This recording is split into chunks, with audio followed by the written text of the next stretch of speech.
Bienvenidos y bienvenidas a un nuevo episodio de Vida Contigo. Este podcast, video podcast, también es texto porque también lo puedes leer en el blog de Modo Mamá, que me ha traído tantas satisfacciones porque me ha permitido acercarme todavía un poquito más a personas valiosísimas que algunas plataformas digitales me han regalado. Y una de ellas es Cintia Hurtado Müller, quien está conmigo hoy. Bienvenidísima, Cintia. Qué chévere vernos por aquí.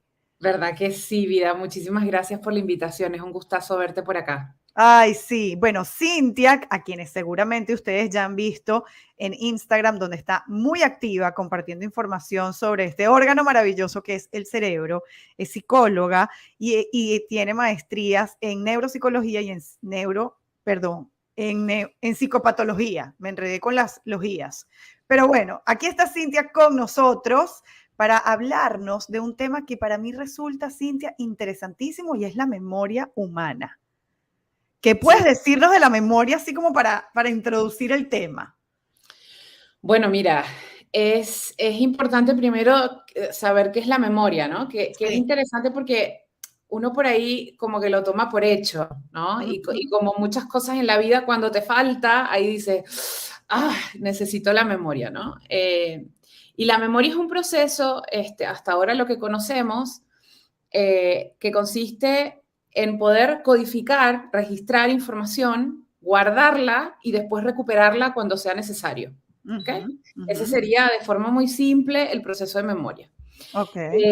Y uno por ahí piensa que, y yo voy a usar mucho este modelito, uno por ahí piensa que si yo abro el cerebro, por ahí yo voy a encontrar como cajitas, ¿no? Ajá. Entonces, voy a encontrar cajitas, no sé, la infancia, o por ahí lo que nosotros categorizamos como memoria a largo plazo, memoria a corto plazo.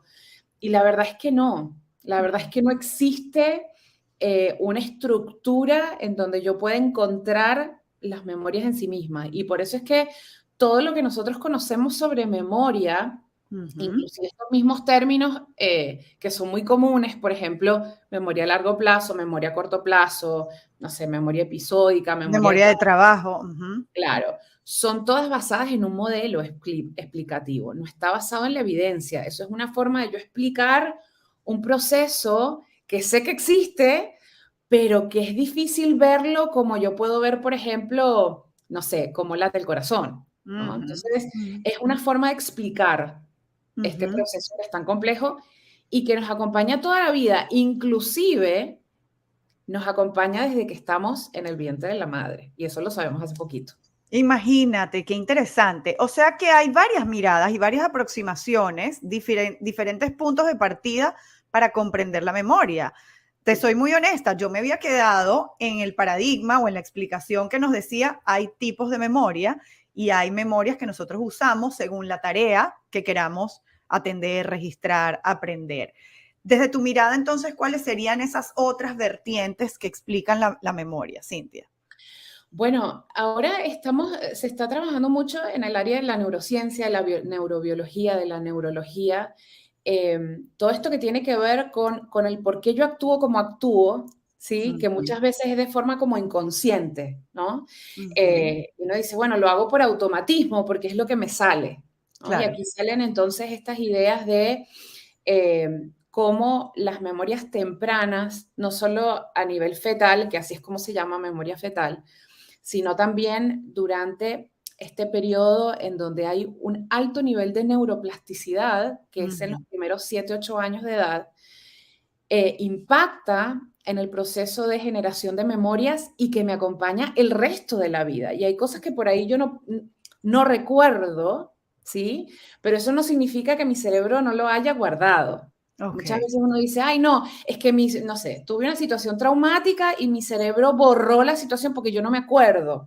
No, Ajá, no es que no lo borró, no es que lo borró, es que ajá. está en algún lugar guardado que afecta tu conducta, porque por alguna razón tú reaccionas de la forma en que reaccionas y te bloqueas, ¿no? Ujú, ujú. Y hasta ahora lo que sabemos, una de las hipótesis es que lo que hace el cerebro en realidad es esconder esas memorias porque en la situación que ocurrió y en el momento en que ocurrió, que generalmente tiene que ver con esta infancia, esta primera infancia, fueron situaciones tan duras o tan difíciles de manejar porque tú no tenías las herramientas para afrontarla, que el cerebro como forma de protección dice, vamos a ponerlo al final del archivo. No tiro el archivo, lo guardo pero bien atrás, porque tú en este momento no tienes las herramientas para poder entonces lidiar con eso. Ok. Y bueno, hay situaciones en que lamentablemente salen a flote esas memorias que pensábamos que estaban borradas y que no lo estaban. Ya vamos a ver por qué recuperamos esos recuerdos de repente que aparecen como flashbacks o pesadillas o de repente como una iluminación y no entendemos por qué. Pero antes, mientras te escuchaba, pensaba en que a veces, y esto quizás pasaba antes cuando teníamos menos información sobre el desarrollo del cerebro infantil, los cuidadores decían, bueno, pero no pasa nada de que esto esté ocurriendo a una edad tan temprana porque igual no se va a acordar. Entonces, ese día que le pegaste un susto, ese día que tu hijo o tu hija interpretó que estaba siendo abandonado porque tú llegaste tarde a buscarlo a casa de la abuela. Muchas veces creo que de autoconsuelo nos decimos, no lo va a recordar. O nos estábamos divorciando y nos gritábamos y nos tratábamos malísimo y como es bebé no se está dando cuenta. Entonces, con esto que nos dices, sí lo estamos registrando, solo que quizás no tenemos el archivo como tan fácil de acceder, ¿no? Sí, tenemos las herramientas como para decir, en este momento está ocurriendo esta situación y por lo tanto yo voy a hacer, o sea, no tenemos que hacer una equivalencia entre el cerebro del niño, de la niña o inclusive de un bebé al cerebro adulto. Y por ahí suena muy obvio lo que estoy diciendo, pero nosotros muchas veces como adultos pensamos así y esperamos peras del olmo, ¿no? Y un niño, una niña, por supuesto, mucho menos un bebé, no tiene, ni siquiera un adolescente, tiene un cerebro como nosotros los adultos, en donde ya hemos adquirido muchas experiencias, etc. ¿Sabes qué? Para aquellos que nos están escuchando, nuestro sistema nervioso comienza a desarrollarse a partir del día 18 posterior a la fecundación. Ok. Eso quiere decir que aparece una placa neural, ¿sí? Que es una placa, literalmente, y ahí comienza a desarrollarse todo el sistema nervioso central, que va a terminar en una médula espinal, va a terminar en los nervios, va a terminar en los hemisferios cerebrales, etc. Y nosotros sabemos que en el día 40, posterior a la fecundación, ya aparecen las primeras neuronas. Y por lo tanto, ya comienza a haber registro, por supuesto, muy precario, muy primario, Claro. pero registro de información, sobre todo de los neurotransmisores y de las hormonas que segrega la mamá. Por eso es que nosotros sabemos que, por ejemplo, mamá estresada, bebé estresado. Claro. No porque el bebé diga, mi mamá en este momento está pasando por una situación complicada. No, sino que está recibiendo información a través de químicos. Entonces el bebé va generando esos registros y eso va marcando el desarrollo del sistema nervioso de ese bebé. Obviamente, ya más adelante, de acuerdo con lo que sabemos gracias a la tecnología de última generación, sabemos que ya hay redes neuronales especializadas en memoria a partir del segundo trimestre de embarazo. Entonces, eso de que, el bebé no entiende, que va a entender, no, que te va a escuchar. No, sí, lo registra. No sabemos cómo eso va a afectar el resto de la vida de ese individuo más adelante. Claro.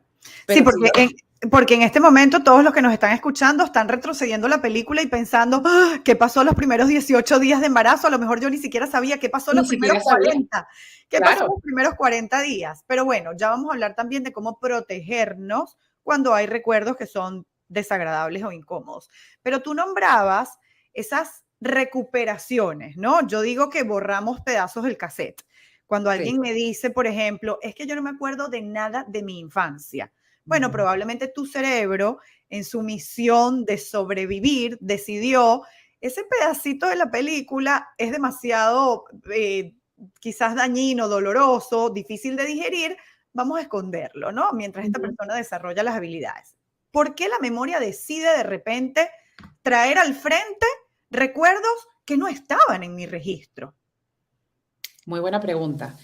Nosotros sabemos que la causa número uno que de alguna manera mueve o zamarrea esa biblioteca o ese archivo es el estrés.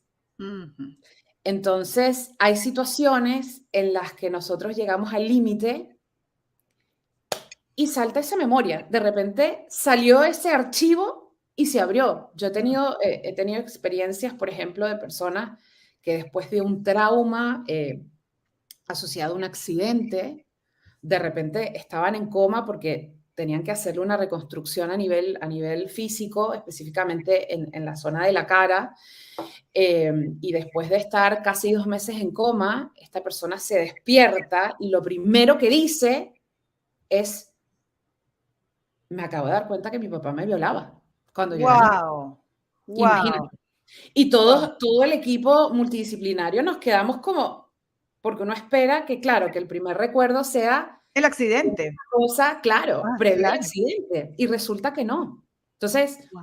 al parecer, una situación muy estresante, y esto obviamente va a depender de cada persona, porque para lo que para mí es estresante, quizás para ti no tanto lo es, Claro. pero en general estas situaciones muy, muy extremas generan que esa biblioteca se mueva y exista la posibilidad de que entonces aparezcan estas memorias que estaban guardaditas, no estaban borradas, porque sobre todo fueron generadas en una etapa de tu vida que es clave para el desarrollo cerebral del individuo y que, Ujú, repito, es o sea, los 0 y los 7, 8 años de edad. La gente yo ujú, creo que no se da cuenta, nosotros los adultos no le damos el peso que necesita esta primera etapa de la vida, ujú, donde el cerebro literalmente es una esponja. Toda la vida lo es, pero ujú. sobre todo en esta primera etapa es una esponja y nosotros sabemos que la esponja te absorbe todo, agua sucia o agua limpia, Claro. ¿no? Ujú, Y marca el desarrollo de ese órgano y literalmente marca la vida del individuo. ujú, ujú. Y eso me hace pensar en la delicadeza y lo importante que es la intervención que hacen las personas en la vida de una persona en su infancia temprana. Sí, Maestras de kinder, maestras de preescolar. ¿Cómo no se ha puesto como materia obligatoria en el sí, pensum de educación neurociencia? total. Totalmente. Nosotros siempre pensamos en figuras de apego como mamá, papá, ¿no? Muchas veces por situaciones X, pues una abuela, una Sí, tía, sí, ¿no? Un tío. Pero nos olvidamos de que hay figuras de apego secundarias. Y esos son, por importantísimas. ejemplo, los docentes Ujú, o una nana, como le dicen aquí en Chile, o ujú. una persona que te cuida al bebé mientras tú estás trabajando. Ellos también generan un impacto enorme porque muchas veces pasan más tiempo con tus hijos que tú mismo o tú misma. Entonces, tienen un peso importantísimo. Importantísimo. Ahora, hay algo que a mí me inquieta personalmente como mamá, Cintia, y quiero contártelo. Tú sabes que en este tema de la memoria que me fascina, supuestamente yo tenía muy buena memoria, pero con el tiempo yo digo que mi memoria se ha ido convirtiendo en una memoria de mosquito porque hay cosas que no recuerdo, pero al mismo tiempo recuerdo cosas loquísimas como el teléfono de mi casa cuando yo tenía Ah, 7 años, ¿no?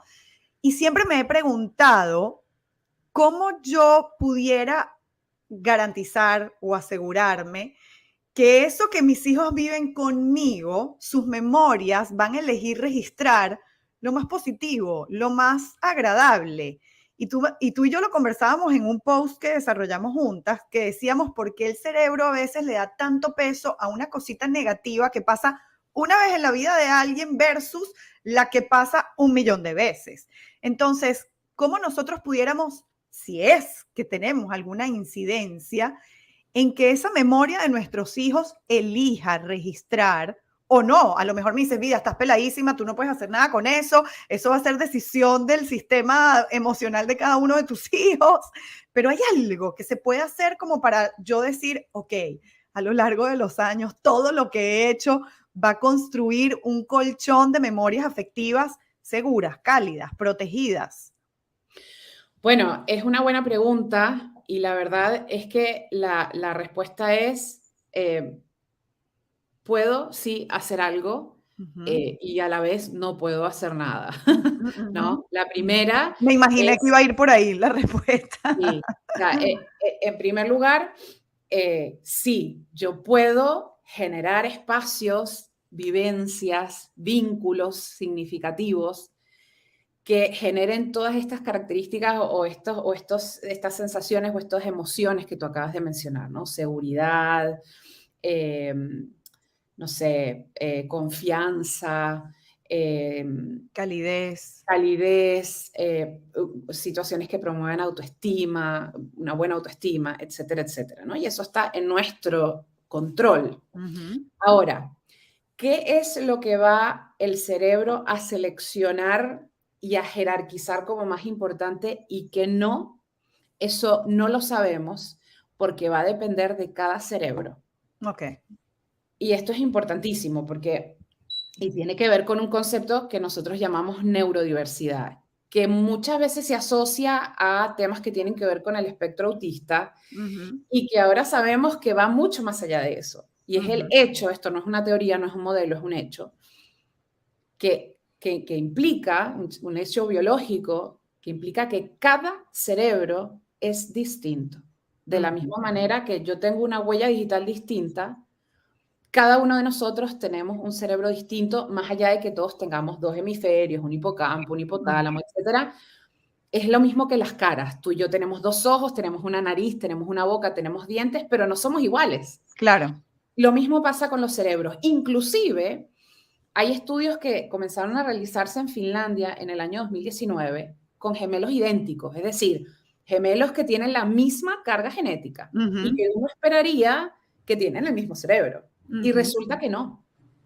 Tienen estructuralmente cerebros distintos, relacionados a volumen, área, etcétera, pero en esencia también son cerebros distintos y cada uno tiene sus necesidades particulares, su personalidad, sus intereses, etcétera. Y eso va a ser mi tipo de crianza, mi personalidad, mis intereses, mis necesidades, mis gustos.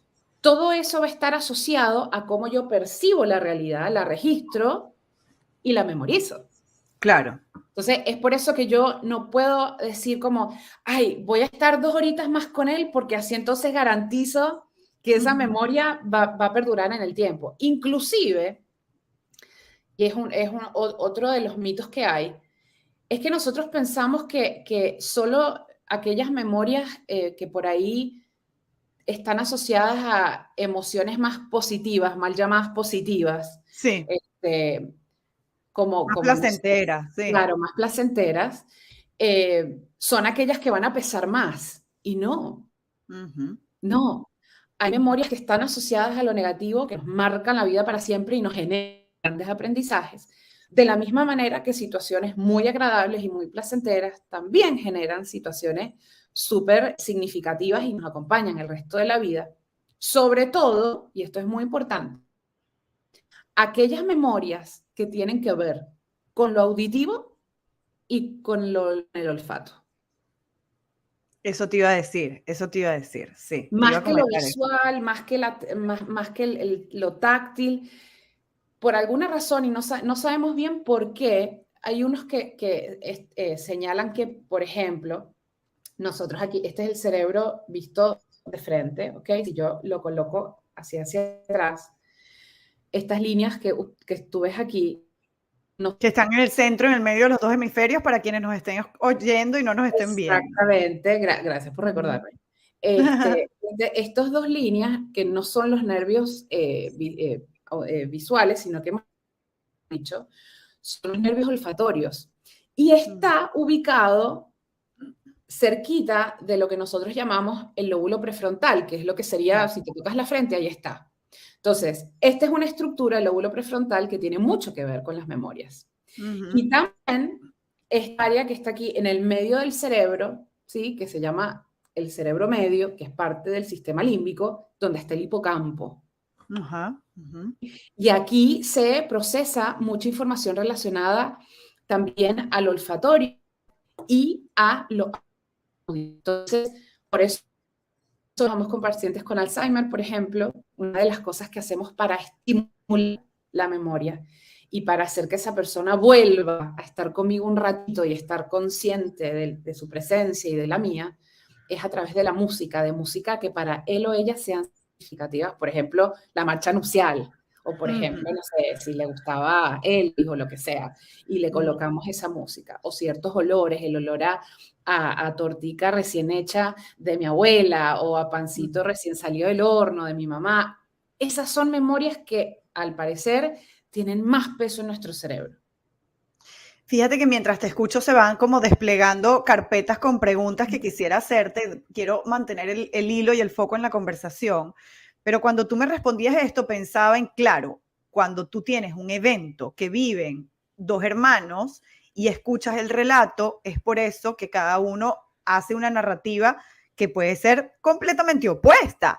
Para Totalmente. alguien puede ser la tarde más divertida de su vida, que lo vinieron a buscar tarde al colegio, y para el otro puede ser la comprobación de que lo estaban abandonando ese día en el colegio, ¿no? Así es. Entonces, bueno, por supuesto que la memoria va a estar muy permeada por la personalidad de cada quien. Ahora, ¿cuáles serían entonces esos hechos conscientes o inconscientes que un cuidador pudiera estar haciendo que vayan en contra de la salud de la memoria, digamos? ¿Qué pudiéramos estar cómo estamos metiendo la pata nosotros respecto a que esa memoria, esa habilidad que además es necesaria para el aprendizaje, se esté deteriorando sin que lo sepamos?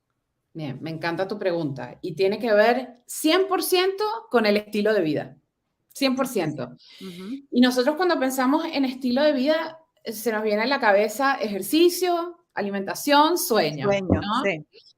Sin embargo, el estilo de vida va mucho más allá. Tiene que ver también con las herramientas que yo tengo para afrontar el estrés. Uh-huh. Tiene que ver con el tipo de relaciones sociales que yo tengo, sobre Uh-huh. todo con mis cuidadores primarios. Uh-huh. Entonces, teniendo en cuenta eso, lo primero es el tipo de vínculo, el tipo de apego que yo desarrollo con mis hijos, ¿no? Uh-huh. Uh-huh. Los procesos cognitivos, las funciones ejecutivas, como se llaman, que tienen que ver con memoria, atención, motivación, etcétera, van a verse directamente afectadas, en primer lugar, por, obviamente, el proceso de desarrollo, ¿sí? Intrauterino, por supuesto, si la mamá o el padre eran consumidores de algún tipo de droga, si hubo situaciones de mucha vulneración durante el embarazo, eso ya va a marcar ese cerebro. Uh-huh. Pero una vez que está fuera, el tipo de apego que se desarrolla con el cuidador o la cuidadora va también a tener un impacto súper importante, porque pensemos que el tipo de apego que se desarrolla entre un cuidador, una madre, un padre, con el hijo o con la hija, va a marcar la forma en que el individuo percibe La el resto vida. del mundo, la vida, ¿no? Uh-huh. Entonces, y tiene que ver con la forma en que yo me comprometo, cómo me veo a mí mismo, cómo veo a los demás. O sea, es impresionante cómo de partida el tema del apego nos marca muchísimo. Uh-huh. Y después tiene que ver, sí, con aspectos asociados a el sueño, Uh-huh. la alimentación y el ejercicio físico. Uh-huh. Uh-huh. Lamentablemente, nosotros estamos observando que hay un alto uso, muchos dicen abuso, de pantallas, por ejemplo, ¿no? Uh-huh. Uh-huh. Entonces, ¿qué pasa? Las pantallas, como ya todos sabemos, generan que nosotros tengamos alteraciones en el proceso del sueño y eso inmediatamente genera un desequilibrio en la neuroquímica del cerebro. Uh-huh. No solo en químicos que tienen que ver con la memoria, sino también con mis emociones, con mi capacidad de afrontar el estrés, Uh-huh. con mi capacidad de concentrarme, con mi capacidad de autorregularme. Uh-huh. Uh-huh. Entonces, yo necesito, como figura primaria, como figura de apego primaria, recordar que yo soy la persona que debo establecer esas rutinas. Uh-huh. Porque, repito, lo que ocurra en esta primera parte de la infancia, que es un espacio importantísimo para establecer hábitos, rutinas, donde se colocan las bases para la personalidad, el carácter de ese individuo, van a ser en estos primeros 7, 8 años de vida, yo tengo que tener eso en cuenta. Claro. Porque eso va a marcar la vida del individuo. Eso quiere decir que entonces, Si la persona tuvo una mala rutina del sueño o una mala higiene del sueño, a los 20 años no lo puede cambiar. Sí, por supuesto que lo puede cambiar, pero va a ser mucho más difícil Claro. que cuando se estableció en esta primera parte de la infancia. También, por ejemplo, el tema del ejercicio. Importantísimo, importantísimo. Nosotros sabemos que hasta ahora hay 3 cosas que literalmente encogen nuestro cerebro, sobre todo el lóbulo prefrontal, que ya dijimos que estaba como cerca de nuestra frente, y el hipocampo que está en el cerebro medio. Son el estrés crónico, número 2, la depresión, ¿sí? Y número 3, el Alzheimer. Literalmente tú comparas un cerebro saludable con un cerebro con Alzheimer o con un cerebro con estrés crónico, como lo tuvimos mucho durante la pandemia, Sí. y literalmente ves una disminución de la masa, es decir, Wow. hubo muerte celular. Entonces... Que no se regenera. Que sí se regenera, Ok. pero no en todo el cerebro. Claro, y quizás tienes que tomar acciones conscientes para provocar esa regeneración. No se regeneran de manera espontánea. No, para nada. No se genera por ósmosis. No, para nada. Se generan nuevas neuronas. Hasta ahora sabemos que solo se generan nuevas neuronas en el hipocampo y en el nervio olfatorio. Y gracias a eso las personas que tuvieron COVID y perdieron el olfato lo pudieron recuperar. Ok. Pero sabemos que yo tengo que hacer o realizar acciones específicas para poder potenciar el proceso de neurogénesis, que así es como se llama. Y uno de los procesos asociados a esta generación de nuevas células es el ejercicio físico, es el descanso y es, por supuesto, la alimentación. Lamentablemente, estamos viendo cada vez más casos de Alzheimer precoz. Wow. Hace unas semanas atrás salió publicado un estudio del caso más temprano que conocemos de Alzheimer, un muchacho de 19 años. Wow. Con Alzheimer, imagínate. Wow. ¿Qué estilo de vida llevaba?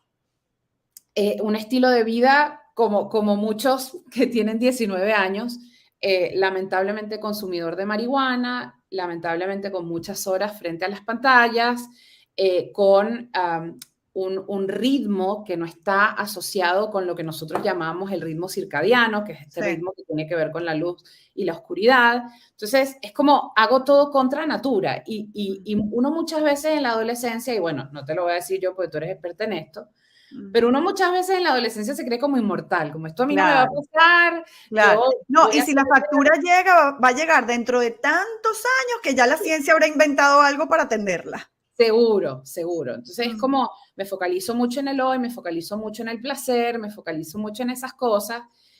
Y lamentablemente estamos viendo que eso trae consecuencias en el cerebro. Y por eso es que, por ejemplo, ahora en el ámbito educativo están todos revolucionados con esto del chat GPT, de decir, oye, esto nos está diciendo todo. Yo meto en el chat GPT, quiero que me escribas una tesis de que relacione, no sé, la adolescencia con el consumo de marihuana y que tenga, no sé, 200 páginas. Y te lo hace el chat GPT. Entonces, los que estamos del otro lado decimos, cuidado, porque lamentablemente o afortunadamente, el cerebro es una máquina que busca ahorrar espacio y ahorrar energía. Sí. Porque el conocimiento sí ocupa lugar. Eso de que el conocimiento no ocupa lugar, eso es mentira, sí ocupa. Nosotros no tenemos una memoria infinita. Eso es importantísimo recalcarlo, porque aquí hacemos también énfasis, y perdona que te interrumpa, pero hacemos énfasis también, y creo que es un argumento que nuestros adolescentes fácilmente van a comprender. ¿A qué le vas a dedicar ese espacio RAM, no? O sea, ¿a qué le vas a dedicar esa capacidad? ¿A de repente disparates que estás viendo en redes sociales, o vas a dedicar ese espacio a algo que de verdad te va a servir para tu proyecto de vida si lo tienes claro, ¿no? Totalmente, totalmente. Y tiene que ver con tu propósito, con tu proyecto de vida, como muy bien dices, y con realmente conocer tu cerebro. Yo creo que en eso nos falta, y esa es una de mis motivaciones y de mis propósitos, Sí. y es empoderar a la gente en realmente conocer su cerebro, porque cuando yo entiendo cómo funciona mi cerebro y qué es lo que necesita, yo ahí lo puedo potenciar. Ujú, ujú. Y obviamente no es ser inmortales, porque no hemos llegado a eso, pero sí entender que todo lo que yo hago ahora va a tener un impacto tarde o temprano. Ujú, Y ese ujú. momento tarde o temprano va a llegar. Va a llegar. Claro, llegar bien, Me va a llegar, encontrar. Me va sí, a me va a encontrar. encontrar, o sea, me guste o no me guste. Este, entonces, esas son las cosas que estamos viendo. Este caso que yo te decía de Del Alzheimer Alzheimer temprano. precoz, Ujú. estamos viendo mucho casos de depresión infanto-juvenil. Sí. Y por supuesto estamos expuestos constantemente a estímulos estresantes que Ujú. realmente están afectando nuestra salud cerebral. Y eso definitivamente afecta la memoria, afecta la atención, aumenta la probabilidad o la vulnerabilidad de desarrollar otro tipo de problemas que tienen que ver con el aprendizaje, como el trastorno de déficit atencional con hiperactividad, Ujú, no sé, temas que tienen que ver con bipolaridad, ujú, depresión, etcétera. Entonces, ujú. es sumamente importante dar a conocer estas cosas, ¿no? Se desprenden de aquí muchísimos temas y creo que uno de ellos que quisiera que abordáramos en algún momento, Cintia, que lo has nombrado así superficialmente, es el consumo de sustancias y el desarrollo cerebral, ¿no? ¿Qué pasa Sí, allí? Pero bueno, creo que en otro episodio atenderemos marihuana y cerebro, cerebro vale. adolescente, cerebro adulto. En todo caso, he escuchado, dime si es así, que las emociones son la amalgama de la memoria, que esa experiencia sensorial o emocional que acompaña a los eventos, sean Ujú. tangibles o intangibles, son los que de alguna manera determinan qué tanto se fija ese evento en nuestra memoria. ¿Esto es Eh, así? ¿Esto es leyenda urbana? O cuéntame un poco más de esto. Es así, definitivamente. Yo digo mucho esto cuando doy clases, etcétera, siempre les recuerdo a las personas que las emociones eternalizan los aprendizajes. Ujú, Eso es ujú, matemático, ¿no? Y muchas ujú. veces uno busca separar, ¿no? Y por ahí, inclusive en la universidad, como que estudiamos los procesos por separado y pensamos que ocurren de forma separada. Y yo no puedo separar la emoción de nada, Claro. ni de limpiarme los dientes, ni de tomar desayuno en la mañana, ni de salir a trotar, que te he visto que estabas ahí haciendo ejercicio Sí, esta semana. cuidando mi cerebro. Eso. Ujú, Ni enamorarme. ujú. Todo está asociado a una emoción, Sí. absolutamente todo. Desde algo tan automático como cepillarme los dientes. Desde algo tan automático, porque tiene que Ujú, ver con procesos motivacionales. Yo tengo la opción de quedarme acostada en la cama todo el día y no moverme, o tener esa motivación de levantarme, por lo menos ujú, cepillarme los dientes, cepillarme el cabello, peinarme el cabello, etcétera. ujú, Y ujú, eso tiene que ver con emociones y ujú. tiene que ver a la vez con neuroquímicos. Exacto. Ujú, Entonces, definitivamente, y cuanto más potente esa emoción o cuanto más significativa es la situación y está asociada a una persona que para mí es significativa, más probabilidad de que esa memoria pase a ujú. estar en lo que nosotros llamamos como la categoría de la memoria de largo plazo. Okey. Ujú. Entonces, así es como sería el proceso. En la adolescencia, que es una etapa que me apasiona, se vive un proceso de poda neuronal, en la que el Sí. cerebro, en su constante optimización, hace limpieza y dice: Ajá. "Bueno, esto hasta ahora no se ha usado mucho, va para afuera", como hacemos limpieza de closet, ¿no? Porque necesito Sí. dejar espacio para que entren nuevos aprendizajes. ¿Qué pasa con la memoria en este periodo crucial para el desarrollo del cerebro? Bueno, nosotros tenemos que pensar que todavía está en proceso de desarrollo ese cerebro. Sí. Nosotros sabemos que el cerebro para de madurar estructuralmente hablando entre los 28, 29 años más o menos. Ujú. Entonces, Notición para el que estaba contando con que la adolescencia se terminaba a los 19. no, claro. Y es muy interesante porque inclusive nuestras leyes reflejan esas ideas que teníamos antes, ¿no? Sí, Uno es mayor de edad o a los 18 o a los 21, ¿no? sí, Dependiendo de dónde estás. que estás crudísimo para la vida, crudísimo. Totalmente. Totalmente. Y muchas veces también vemos gente, no sé, de 25 años y uno dice, pero ¿cómo es posible? Y bueno, tenemos que recordar también que los cerebros y el ambiente no es el mismo ahora que hace 50 años atrás, porque por ahí nuestros padres o nuestros abuelos nos dicen, yo a los 20 años ya tenía 5 hijos y bueno, no es el mismo cerebro. Y recordemos que el cerebro va generando redes neuronales y células nuevas gracias a la interacción que tiene con el medio. Y el medio no es el mismo hace 50 años que ahora, ¿no? Entonces, el tema de la poda neuronal es un proceso muy bonito y tiene que ver con la neuroplasticidad.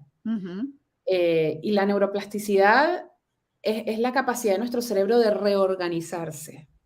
Y lo hace de muchas maneras, generando neuronas nuevas, como habíamos hablado antes, eliminando células que tienen que ver con la poda neuronal, o más bien eliminando células o eliminando conexiones, fortaleciendo conexiones que ya existen, o debilitando conexiones que ya existen. Entonces, esas son las 4 formas en que nosotros observamos la neuroplasticidad. Y definitivamente hay una curva que se eleva en la adolescencia, que no es la misma que ocurre en la primera infancia, pero que sí es significativa también y que ocurre durante la adolescencia. Entonces, por eso es tan importante acá volver a hacer hincapié en este acompañamiento que yo le estoy haciendo, ¿sí? A este individuo que de alguna manera se me fue prestado. Así es. Porque de la misma manera que yo acompaño a ese niño o esa niña, por ejemplo, a aprender a caminar, que se levante y yo estoy ahí, le tomo la mano, lo levanto, lo ayudo, dale, tú puedes. Nosotros también necesitamos hacer ese acompañamiento con el adolescente y yo creo que a veces se nos olvida. Se nos olvida. Bueno, grande. Sentimos que ya criamos. Ya sí, ya está criamos, más alto claro. que yo, ya maneja. Claro, y no, y también muchas veces uno ve, ¿no? Esta interacción tan bonita entre padres e hijos y uno ve que el papá lo agarra de la cabeza y le habla y le dice todo el tiempo, te amo, mamá te ama mucho, y se miran, y entonces imita el bebé a la mamá, lo que le dice, y tú le haces cariñitos y cuando lo bañas le pones cremita y todo.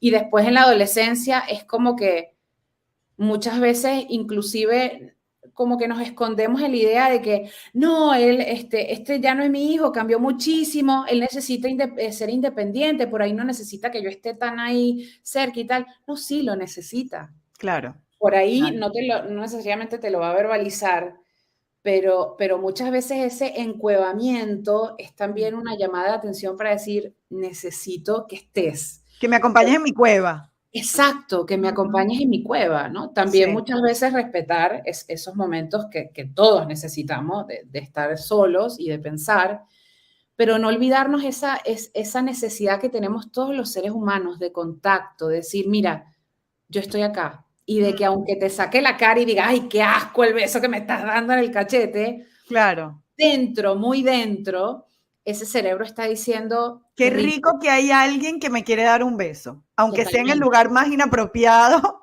de la totalmente. salida del colegio, pero qué rico que existe. Totalmente. Y también dice, qué rico que esa persona que dice que me quiere y que está siempre ahí, me pone límites. Sí. Porque cuando ese cerebro que está en pleno proceso de poda no recibe y no se establecen rutinas, normas, por supuesto, conversadas, socializadas y asociadas a la edad, ¿sí? Acorde a la edad. Sí. Cuando nosotros no le entregamos eso a este cerebro que está revolucionado, porque no solo el cerebro revolucionado, sino todo el sistema endocrino con las hormonas y todo eso, empiezan a aparecer lo que nosotros llamamos conductas disruptivas. Claro. Empieza ese cerebro a decir, hello, estoy aquí, que alguien me ponga un freno. Claro. ¿Sí? Y entonces el cerebro adolescente, el cerebro infanto-juvenil, necesita eso. ¿Por qué? Porque al contrario de lo que muchos piensan, el yo colocar estructura, límites conversados nuevamente y acordes a la edad, generan al cerebro una sensación de cuidado, de seguridad, de previsibilidad. Es como, si me pasa algo, yo sé que mi mamá va a estar ahí. Y lamentablemente muchos adolescentes no tienen esa oportunidad. O no Porque tienen esa certeza. exactamente, no tienen esa certeza. Al Y final, entonces, al final los límites son factores protectores. totalmente, Factores totalmente. que cuidan el neurodesarrollo y cuidan la memoria. Sí. Yéndonos más al terreno de los adultos, Cintia, y ya para ir cerrando, aunque te digo que después de aquí me quedaron ganas de hacer 25 episodios más y estoy segura que las personas que nos están viendo y escuchando también. ¿Cuáles serían entonces esas, bueno, ya nos hablaste de ejercicio, de gestionar el estrés, pero cuáles serían entonces las buenas prácticas que yo como papá, como mamá, como cuidador, puedo implementar desde ahora? Porque sobre todo habrá personas que de repente dirán, uy, yo metí la pata muchísimo y mis hijos se acuerdan de eso. ¿Cómo lo borro? ¿Cómo lo cambio? ¿Cómo lo sustituyo? ¿Cuáles son las buenas prácticas que podemos empezar a implementar en adolescentes si antes no lo teníamos tan consciente? Bueno, primero recordar en la capacidad de nuestro cerebro de actualizar las carpetas, ¿okay? Llamémosla de esa manera. Entonces, a ver, situaciones ideales no existen, ¿no? Y Claro. siempre hay situaciones bueno, que generan ciertas dificultades en cualquier etapa de la vida. Recordar como padres, como cuidadores, como también agentes educativos, que lo que tenemos es el hoy, ¿no? Entonces, si yo me focalizo mucho en el pasado, tengo problemas, porque Claro. lamentablemente yo no puedo echar para atrás el tiempo. Y si me focalizo en el futuro, también, porque no tengo nada garantizado. Entonces, Claro. volver al centro, ¿sí? Y es algo que no es fácil, porque siempre estamos como o mirando para atrás o mirando para adelante. Es decir, ok, yo tengo 2 horas después de que volví del trabajo. Yo tengo una opción. Yo tengo la opción de prender la tele o prender la PlayStation y que se pongan a jugar 4 horas más y mientras yo estoy haciendo algo o me voy a mi habitación y me relajo porque estoy al tope. O realmente yo busco invertir tiempo de calidad, ¿sí? Y de cantidad, porque eso es algo importante, vida, que yo quiero mencionar, si me permite. Y es que muchas veces yo he escuchado a padres, a madres decir, bueno, lo importante es la calidad del tiempo que yo paso con él o con ella, ¿no? Sí. Entonces yo les digo, bueno, anda a tu trabajo mañana y dile lo mismo a tu jefe. Dile, Claro. mire, jefe, yo voy a venir a trabajar, pero yo no voy a venir 8 horas, yo voy a venir 4, pero van a ser de calidad. Claro. Y la gente se ríe. Y le digo, ¿y por qué si no se lo harías, o sea, si no se lo dirías a tu jefe, por qué si se lo dices a tus hijos? Sí, sí. Entonces, por supuesto, la cantidad de horas no implica que sean de calidad, pero trata que estén esas dos variables y entiende que en algún momento, cuando ya esa persona no esté, vas a añorar poder haber invertido ese tiempo que sí tenías. Claro. Que sí realmente tenías. Entonces, generar espacios de vinculación con el otro. Por ejemplo, actividades que tú sabes que a ellos les gusta, pasar tiempo por ahí en algún viaje, en situaciones especiales, siempre mantener la puerta abierta, siempre recordar que, oye, mira, no importa lo que pase, yo estoy acá, puedes venir a contarme lo que tú quieras. Eso promueve la memoria. ¿Por qué? Porque tiene que ver con memoria emocional. Yo sé que Claro. cualquier cosa que me pase va a estar ahí, no importa lo terrible que sea. ¿Cuánto Claro, porque tiempo? me lo han dicho muchísimo, porque me lo han demostrado y porque ya eso se sentó como un precedente. Exacto, exactamente. Ujú. Y eso va a afectar la forma en que yo me relaciono con otras figuras de autoridad, con mi futura pareja. O sea, por eso yo te decía, el tema del apego es muy importante. Muy, muy, Muy muy. importante. Y también, Y para puntualizar el tema del apego, que a veces las personas se quedan un poco como en el aire porque el apego tiene acepciones distintas en castellano.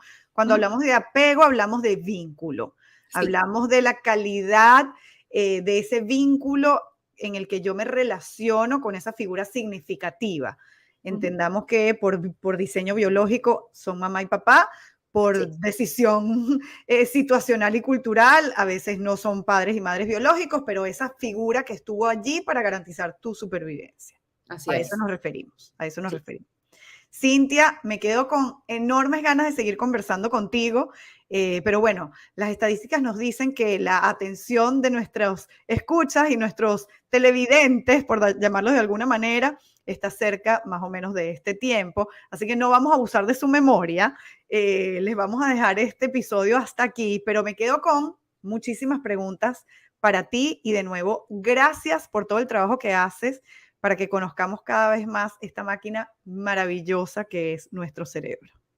No, por favor, muchísimas gracias. La verdad que fue un gustazo encontrarnos por acá y bueno, ojalá que se repita y que podamos seguir conversando sobre este maravilloso mundo del cerebro, de la adolescencia y la niñez bueno, que nos apasiona a los dos. Así es. Y sigan a Cintia en su cuenta de Instagram porque nos deja retos cognitivos para trabajar el cerebro.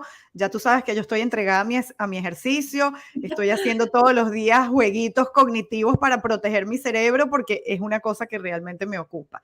Y a ustedes que se conectaron, que estuvieron con nosotras aquí compartiendo esta información valiosa, actualizada, rieguen la voz porque aquí Cintia nos ha dado hoy luces sobre temas que probablemente no teníamos tan claros y esa persona que lo escuche y lo descubra a través de que ustedes lo compartieron se los va a agradecer. Nos encontramos próximamente en otro episodio de Vida Contigo.